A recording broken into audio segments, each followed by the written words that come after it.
To go. Hey team, thanks for joining.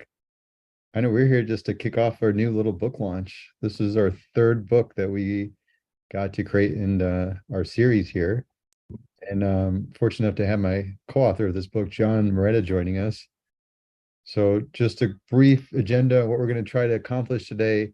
We're going to run through some introductions and background on the book in terms of why we put this content together. We'll give you a look on what the actual contents of the book entails, and then we'll get some sneak peek into some of the content as well and answer some questions. Are we ready to go? So the new book we published is How to Stand Up an M&A Function. I know it's a very niche topic, but I wanted to add some context on what inspired this book. A lot of you know I'm hosting the M&A Science podcast for about 7 years now. And in that experience, I got to talk to many different practitioners. But I noticed was oftentimes when an organization gets to that stage, when they set up an M&A function, there is no playbook. And a lot of these organizations will reach out and hire an experienced practitioner. They may hire somebody from a larger company where they're coming from a very mature M&A function. But when they're tasked to create one from scratch, there's still a lot to figure out. And we noticed a lot of these themes. And what we ended up doing was building a theme of interviews around understanding what goes into standing up an M&A function. And through these series of interviews, we realized there's a lot of different topics, a lot of different components, a lot of different unique challenges in terms of the culture of M&A within the organization and how that evolves. How do you build the muscles to be able to execute on diligence and integration? And we found it worthy enough to assemble this book to be able to compile a lot of these content and try to make it as comprehensive as you can, even though if we would have kept going with this project, it would have turned into a well over 400-page book. So we decided not to do that. We capped it around 200 pages, but to cover a lot of those core areas when it comes to standing up an M&A function.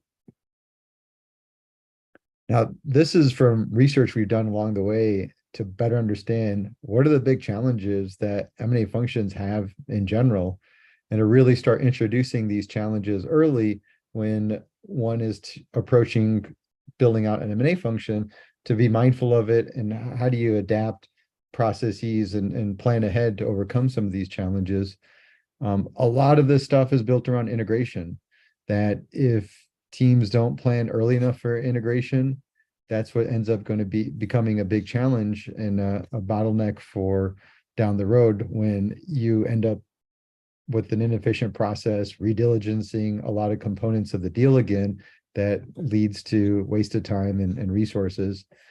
I think collaboration was a big one when we look at how teams are aligned and staying prioritized on the tasks and being able to work in a way that's very responsive to the things and changes that come about in a deal.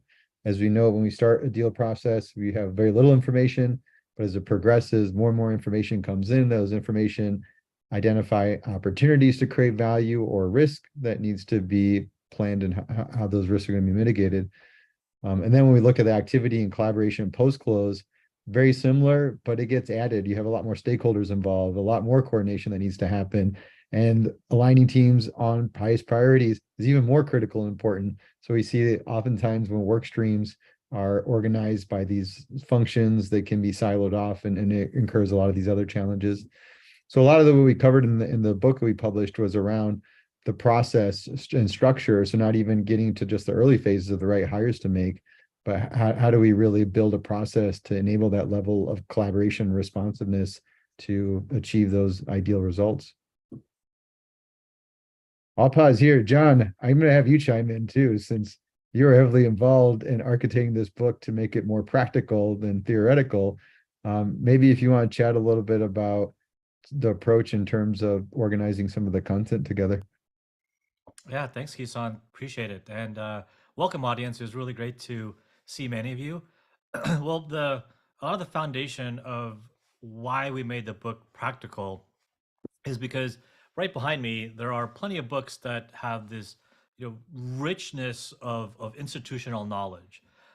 But what we find is that the conversations then evolve beyond, well, what is it that structures a good M&A transaction into, well, how do you make it happen?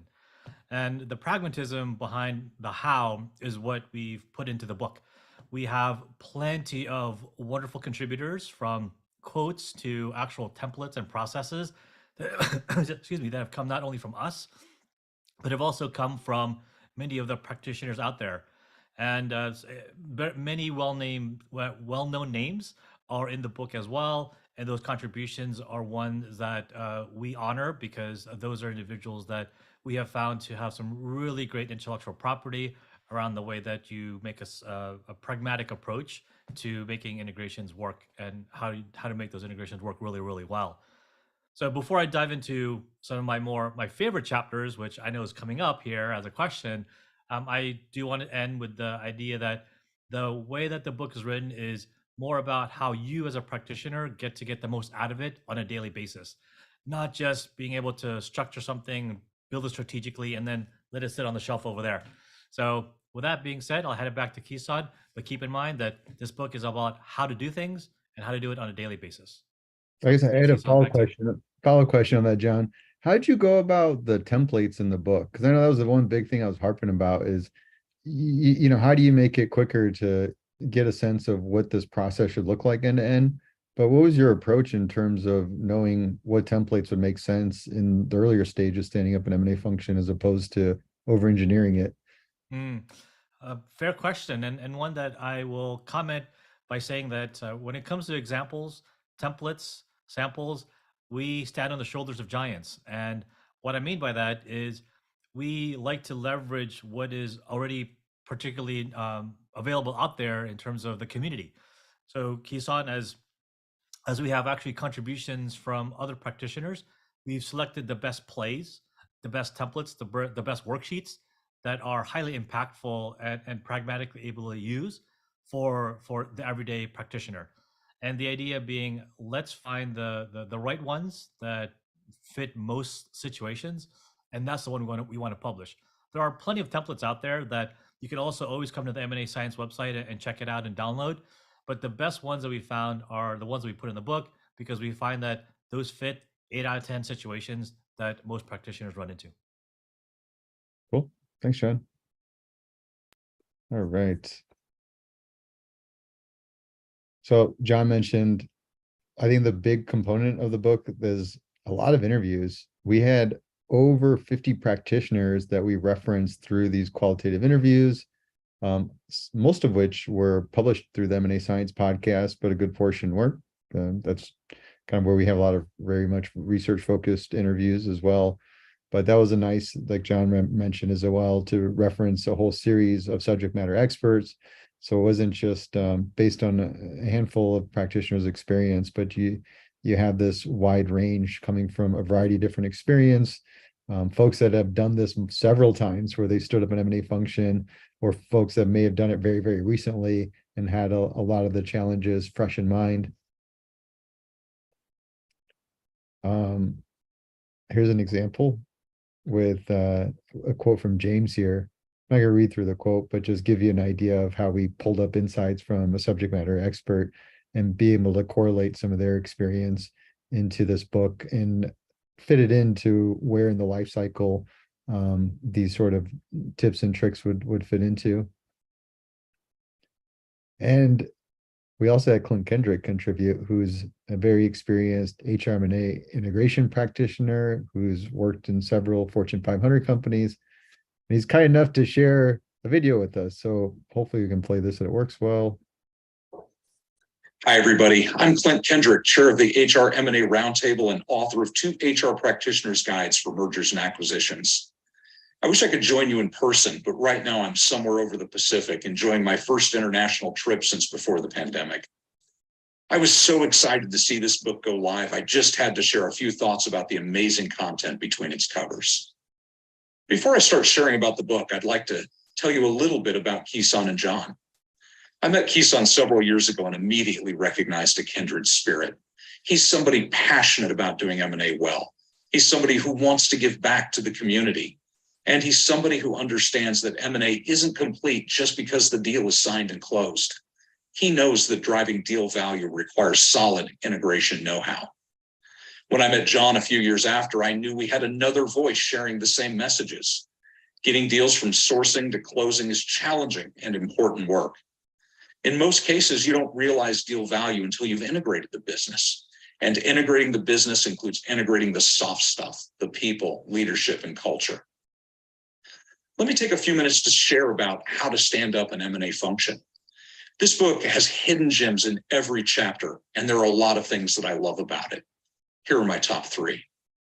First, Kison and John clearly show how the entire process from deal making through integration drive value for the acquirer. Second, Kison's interviewed so many movers and shakers in the M&A space that he has amazing stories from people who've been there. The book is full of relatable examples that drive the key points home. And third, Kison and John are all about actionable insight. There are multiple plays, including critical steps like working with deal sponsors, running effective kickoff meetings and status meetings, and of course, integration planning. Let me take a minute to highlight two of my favorite parts of how to stand up an M&A function. There's so much great content, it was hard to choose which sections were truly my favorites. So I went with what I learned the most from and what I think will make the biggest difference. Let's start with where I learned the most. Even though I've worked on more than 110 deals in my career, I seldom get involved pre-LOI. Most of my work is on the back end of the deal. That's why chapter 2, which discusses some of the foundational elements of setting up an overarching M&A practice, was so insightful. In that chapter, Kison and John share 10 steps for understanding the buy side, which I'll be adapting as I continue to evolve my current HR M&A practice. Because understanding the content in the first section is so valuable for those of us who get involved later in the deal, this book will become required reading for my teams in the future. The second area I'd like to highlight is the one thing that I think will unlock the most value in any deal, and that's retaining the talent. Consider for a moment the cost of replacing a salaried employee who's hired off the street runs right around 150% of that person's annual pay. With a median income of right around $70,000 for salaried employees, the cost of losing one of these skilled salaried employees is right around $100,000. As a person's skill level increases, so do their salary and replacement costs. Off-the-street employees who earn $200,000 or more generally cost 200% or more to replace, which means each highly compensated employee who leaves a firm will likely cost at least $400,000 to replace. Now let's factor in the M&A tax. Replacing an M&A hire will be even more expensive because you probably don't have people in-house familiar with the customers, familiar with the products, familiar with the technology, familiar with the processes, that really understand the secret sauce that you paid a premium for when you made the acquisition. It also doesn't include costs associated with losing customers or delaying product launches. These are just the costs of finding and training the replacement so you can get those customers back or keep your product launch on track. Kison and John have shared a lot of quotes and a play about employee retention that I think will produce value right off the bat. I'd like to close by applauding Kison and John for writing this amazing book. How to Stand Up an M&A Function does a great job of looking at the entire deal, end to end, and sharing the knowledge and capabilities required to truly drive deal value. This book's full of real-life examples and actionable plays, and it should be required reading for anybody working in the M&A space. Congratulations, Kison and John, on a job well. That was a nice video. I don't know if you've seen that before, John, but that was the first time I've seen it. First time for me. Clint's such a good friend, and he's so eloquent. He's just a great guy. Yeah, I mean, those of you, we have a couple of his books listed there on the slide. I highly recommend him. He's very humble himself, but he's a really good author. I think both of his books apply pretty universally as well for any corp dev practitioner, especially understanding the HR component in M&A and some of those points you referenced about retention as well. All right. I think we're time for questions, and this is where it gets more fun because I'd rather keep this more conversational, answer some questions that we have, wide open, anything goes. I got one in Q&A. I don't know if anybody in our team is going to help moderate here, but I'll get this first one kicked off here. The book sounds extremely exciting. Are the offered frameworks and guidelines suitable for conducting M&A across cultures? Example, emerging markets, Scandinavia. Thank you. I would say yes, because it is a lot of fundamentals there. I don't think we got too specific around cross-border culture as a topic. I know those topics we have picked up in other content that we've published. But for the most part with this book, it is very foundational in terms of what are the key components and considerations when those early stages of standing up an M&A function. Yeah, I'll pitch in too, Kisan, which is there are many parts of the book that actually use pragmatic advice that can span multiple cultures, since foundationally a lot of the processes are multicultural. So, for example, let's look at chapter 3.6, which talks about integration planning. When you do integration planning, there's a lot of fundamentals in there that are repetitive and can be used agnostic of culture. For example, you want to consider when do you bring in your integration team prior to due diligence or just ahead of due diligence so that they're involved in the process throughout. That's not specific to any one particular culture. It's just a really good practice to do. So we have plenty of those examples throughout the rest of the book that are non-cultural based. And we would love to hear about more of those that are cultural based and the feedback that you give us. That way we learn as well and we can contribute that back to the community. Back to you, Kisan. Other questions? John's going to take the hard ones. I'm going to take the easy ones. All right, I have a question. What are the top 2 challenges you see most commonly with people who try to set up an M&A function? Top challenges that we see when people stand up an M&A function. I think the first is always the hiring component of it. You know, it's understanding what to look for in a hire. And I think it's considerations about your organization that are unique that may sway it in one direction or another. You know, it's always this, do we look at somebody internal that truly knows the business operations versus hiring external with someone that has M&A experience?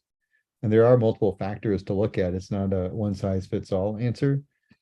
And then I think it's how you build that workflow of doing deals and building the key components of what actually drives a successful deal.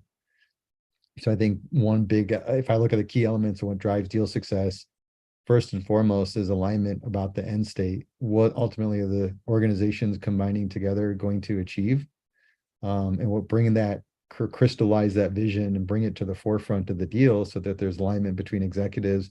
I think this executive alignment should also, secondly, build around values of each respected organization. And oftentimes organizations use similar sounding buzzwords, but to have discussions that dive deeper into that to help understand the respected organization's culture, way of doing things, leadership styles and approaches can really help unlock a lot upfront in the deal to better understand how the organizations are going to come together. I think the other third piece would be the go-to-market itself, is really shaping an outline of a go-to-market early as possible, ideally even pre-LOI, to get, again, that alignment with the other leadership team. How does each organization exist to serve their customers? And what is that going to look like combined? You know, can there be an exercise to just map that customer journey to get a sense of what that go-to-market is going to evolve into? And then the fourth would be, as you progress into diligence, is building out this parallel track into how you are planning for integration while you're doing diligence.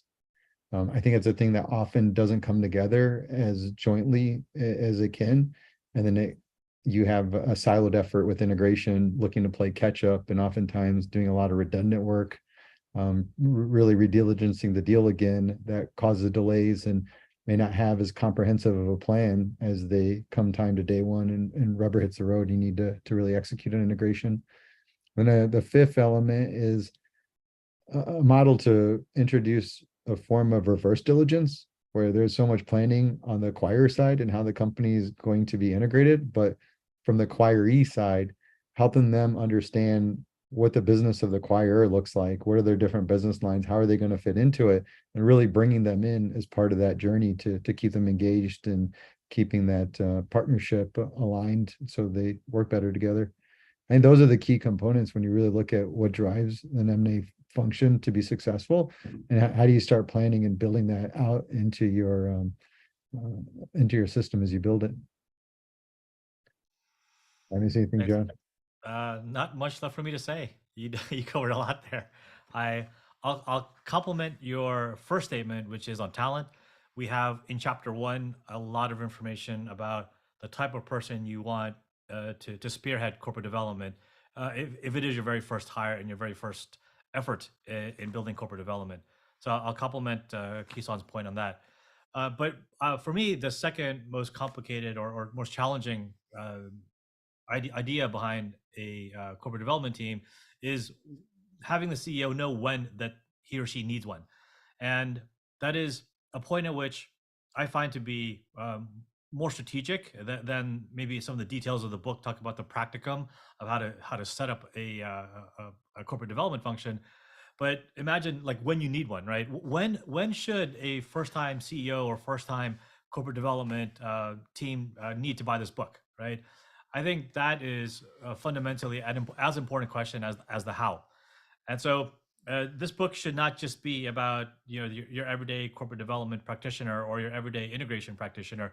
It should actually be in the hands of some of the first time CEOs who are looking to do their first time transaction.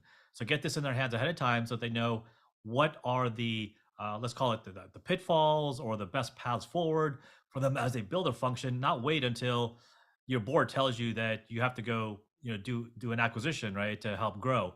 Rather, let's think about putting M&A as part of your corporate strategy, and in so doing, understanding what's the right way to put together a team and develop that team so they're successful with their first acquisition. Back to you, Elise. Thanks. That was a great response. And John, I actually have a question directly for you. But first, it looks like we have another Q&A from the audience. So let's prioritize that one. I can read it and then I'll let you guys respond. So having a great picture of the fundamentals in the M&A process, how do you think the functions could be replaced or substituted? Oh, this is interesting, with AI programs to make the process more effective. And what functions do you think will never be replaced with AI? Wow, that's a good question. Yeah, that's one to think about here. I will. Okay, here's where I do not think AI will replace a certain M&A function, and that is when you're dealing with people. People themselves, the talent side of an acquisition, the change side of an acquisition, does still demand that people be involved, whether it be for just the emotional support required for going through a transaction, or just the high level of EQ that's required by leadership to make sure that both the parent and the newly acquired company come together with a good culture. Those are things that I don't think a standard deep learning model can apply and can find a solution for. So that's number one. But there are places where AI does make sense. So, for example, when you're going through due diligence, how many times have, let's say, different bankers or different buyers asked for the exact same piece of information that you've already provided in your data room? Instead of having to reply, having a human reply, you can certainly have artificial intelligence find the heuristics of that question, find the proper documentation that could apply, and then send them a response.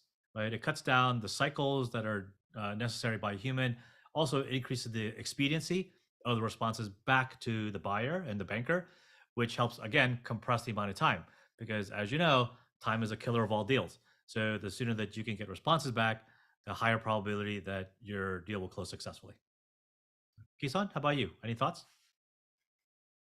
I agree. Those are good use cases. I do have this reality check. Our industry, M&A, doesn't quite move as fast as we see areas like sales and marketing, the way they'll adopt to AI technology. I think our industry still got about a 5-10 year lag, so it's something to be mindful of. But I think I agree on some of those use cases to be able to synthesize information, process it faster, be more diligent. We're already seeing some things starting to shape in the contract analysis side of looking at the whole series of similar looking contracts and identifying where the unique clauses to be able to review them faster.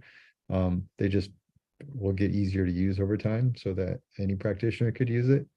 But I think the current state is still a lot of this activity done in Excel, and it's one, can you get into a platform to use some of this AI? And then I think AI itself is evolving quickly, where we're seeing a lot of these high-powered models that are actively talked about that are in a very public context, because there's a lot of horsepower it takes to drive that kind of AI technology.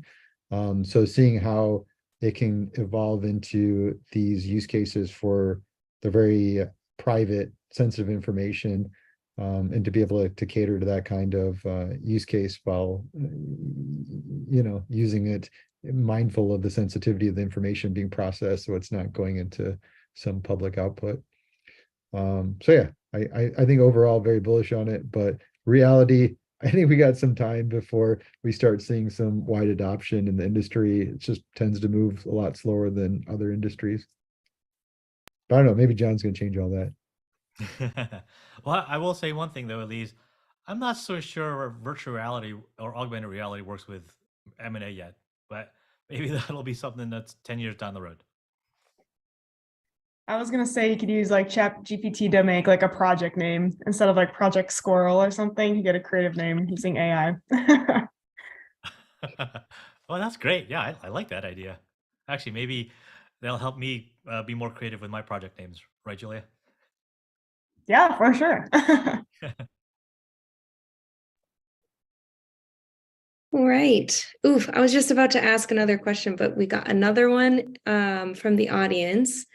So this one is asking, okay, so this is from first person perspective. If I had a choice, would I pick my first corporate development hire to be somebody with a lot of M&A experience, but not from my industry, or someone well connected in my industry, but with not a lot of M&A experience? We should make the audience vote on this one, Elise. This would be a fun one to see the bars go across to see which one wins. Let me see if I can make a poll really quick, actually. Oh, I don't think I have access to polling right now, but we could Okay, do next like time. a raise of hands or something. Yeah, it's a big variable one, in my opinion, because I think what's unique when you look at organizations is their way the deals are sourced. You know, sometimes I've seen industries that are heavily banked, and your relationships with the bankers are ultimately what drive your deal flow. You network with the key 3 to 5 bankers in that space, and you're going to see most of that deal flow coming in. We've seen others where corporate development drives that deal flow in a very proprietary way. They're out and about, they're meeting people, shaking hands, and they're building these relationships that turn into the deal opportunities.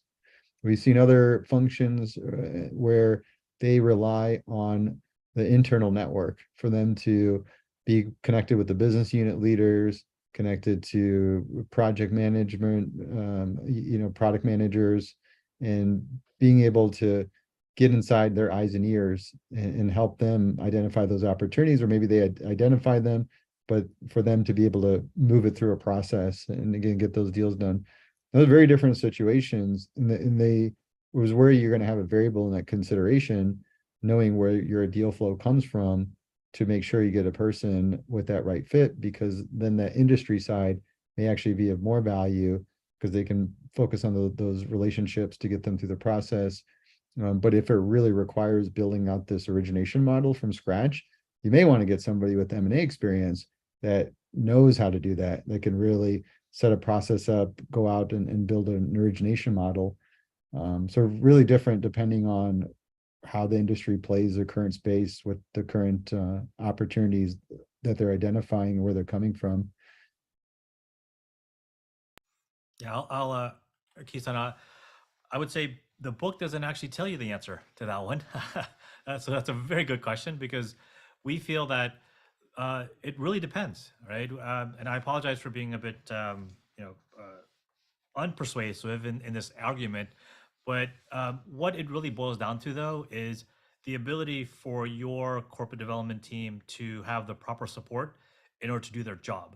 So if you are, let's say, heavily leaning towards finding someone who's more of an M&A practitioner, less about the industry, well, that's fine. I think then what you have to do is you have to build a review board or a steering committee below that individual that makes up, for example, if you're in pharma, right, a key scientists who are involved in that process of reviewing what deals are coming in. That's really important. You need to have that support structure. But then let's say you're leaning on finding an internal person who's got a great industry experience, but not a ton of M&A. Well, guess what? Your board, your CEO, your other executives, they might have a network of people who, or bankers, for example, who they can leverage and get to know the person that you put into that role, who's more of a industry expert. So I guess what I'm trying to say is building a corporate development function is not a silo in itself. Building a corporate development function means that there are plenty of moving parts that allow you to solve for that particular situation that you're in. And there's so many variations of it that I think it's just best to determine what's important from your corporate strategic plan, and then find out what type of person you need in that role, and then build a support structure below them in order for that person to be successful. That's the answer that I would give.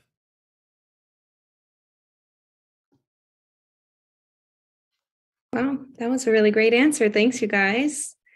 But I do have more questions, and this one's for you, John, in particular, tapping into your integration experience. Do you have any advice for building good relationships with SMEs or subject matter experts? Oh, of course, of course. I think the very first thing is find out who they are. Uh, find out those individuals that are the ones that you can go to, because let's say you don't know accounts payable very well, or you don't know a product very well. So go find those folks. I mean, I'll be honest with you, at least every time I walk down the hallway, when I'm visiting another department, people just scatter because they think, oh my gosh, Judd's coming down the hallway. He's going to ask for our time, right? He's bought another company, so let's avoid him as much as possible. Well, I joke, right? But there is some truth to that.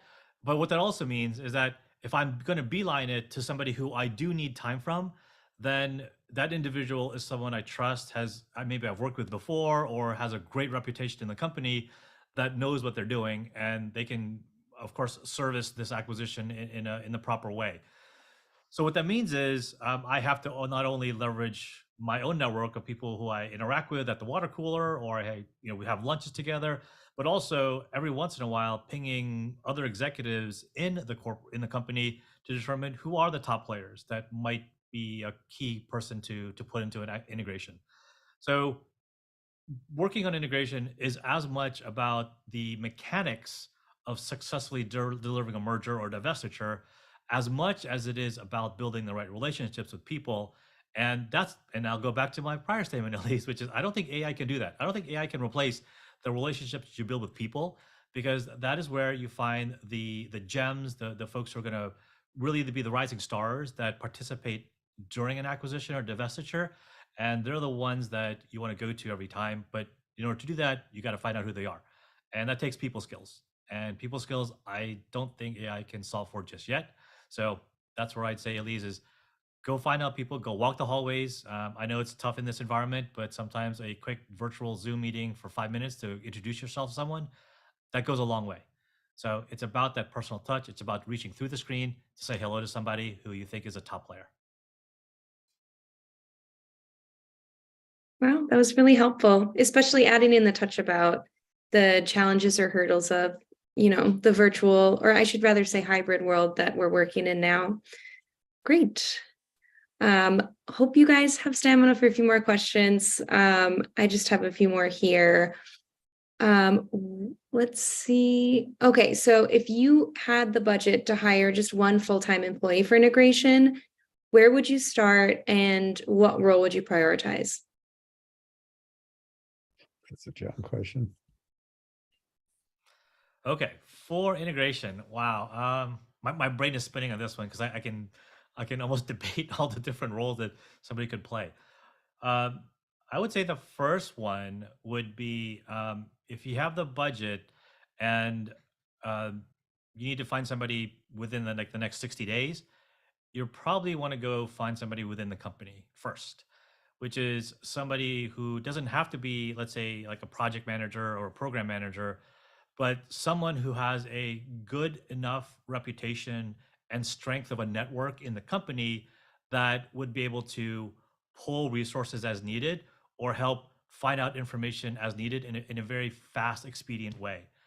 That's the type of person that I would normally look for because the reputation that they have, the network that they have, is certainly worth their weight in gold, if not more, in the way that you would move through the answers and the questions that are needed in order to start to do integration planning, and or actually when you are integration itself. And I'll use one example, Elise, which is when I worked for on a deal, it was called Project Tokyo, and I can't tell you the company, but what I can say is that it was an international acquisition. It was more of an acqui-hire acquisition, and I did have a budget actually to hire one person. And normally, what I would have done is, being the parent company, I would have looked for somebody in my own ranks. Actually, I didn't do that. I went to the seller company or the target company and I found somebody there. The reason is because it being an acqui-hire, it was much easier for me to connect and build a relationship with somebody already on the target company who had the connections to all the different departments that were being folded into our parent company.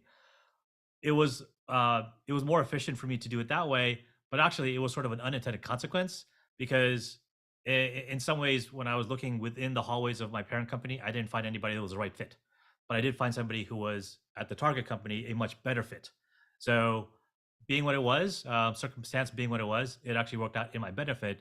But what I want to tell the audience is, look beyond the hallways of your own company.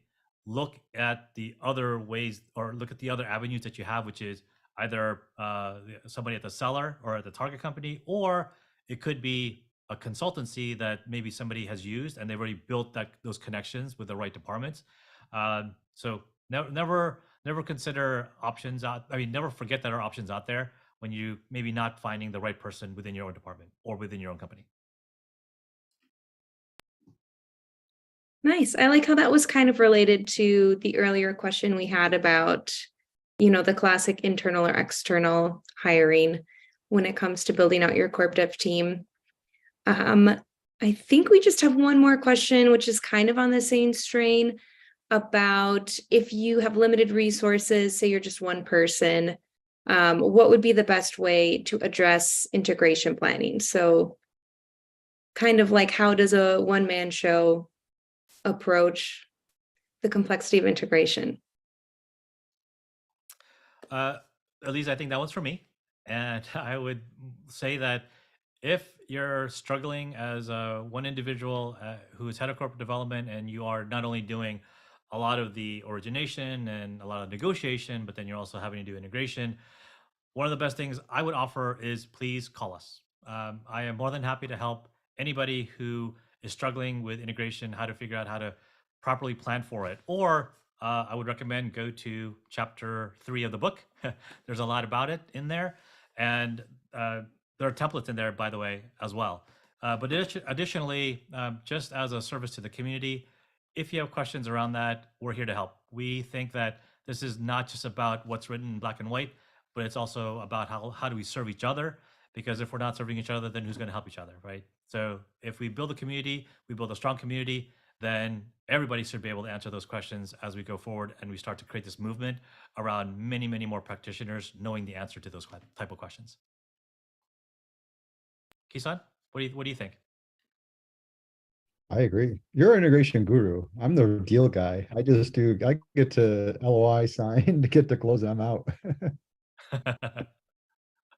That was the fun part about collaborating with you in this book, is like very unique backgrounds, but just for context, I spent 10 years doing M&A advisory. A lot of my transactions were lower middle market, like 20 million to 200 million. And I did both buy and sell side representation.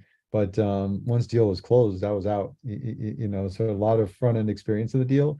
Where John, on the other hand, had a more of a corporate focused background, working on small and large scale integrations upwards in the multi-billions of dollar transaction value. So it's always fun to banter a little bit between our backgrounds. But it's about helping each other, right, Kisan? I think the beauty of what you just said is that you and I work together so well because your experience has served one part of the life cycle. My experience has served the other part of the life cycle. Together, we put together this reference guide for folks, and I don't think it should stop with us. I think it should continue on. There should be more who contribute to maybe version 2 of the book, or just relatively contribute to the community. It's about building and making sure that each of us learns more and more from each other every day, because the myriad of experiences out there, it's so colorful. There's just a lot of amazing ways that people get things done. And I feel that we should all share because, again, there's just a lot of value that we can all get by teaching each other.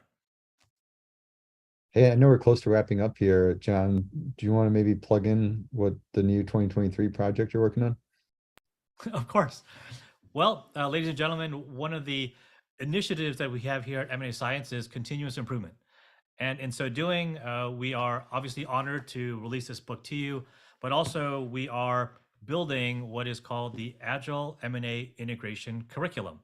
What this allows us to do is share with you many more of the practical approaches that we have to take some of the agile principles that came out of software development, how to take some of those principles and weave them in or complement them into your current methodologies so that you have a iterative, flexible approach to doing integration.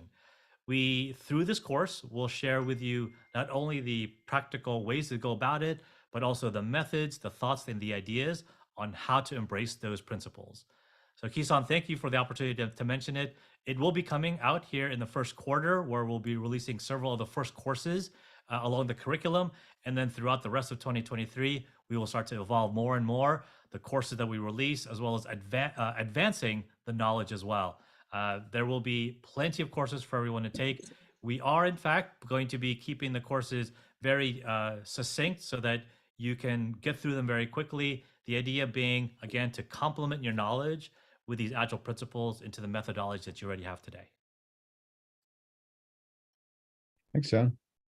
I think that's a wrap. I know we've got a good number of folks that are still with us.